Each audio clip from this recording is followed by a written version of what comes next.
tous et bienvenue si vous nous rejoignez sur Amidia. Hier, des violences ont été observées dans la commune de Yopougon, faisant ainsi un mort et des véhicules incendiés. Violences dans la commune de Yopougon dans la nuit du mercredi 28 au jeudi 29 octobre 2020, aux environs de 20 h. Des individus non identifiés ont attaqué à l'arme blanche le quartier de Yopougon Academy. La police a fait une intervention rapide après l'interpellation des riverains.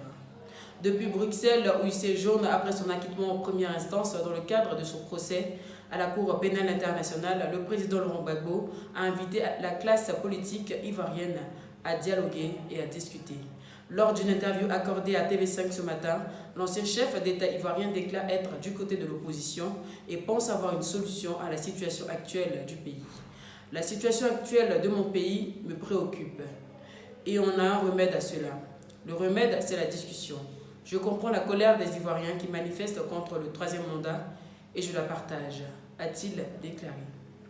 En France, dans la ville de Nice, une attaque au couteau agent médecin, 3 personnes décédées et plusieurs blessées.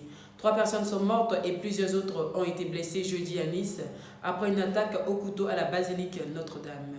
L'auteur des faits a été rapidement interpellé. Le parquet national antiterroriste a annoncé se saisir de l'enquête et le plan Vigipirate a été porté au niveau urgence attentat.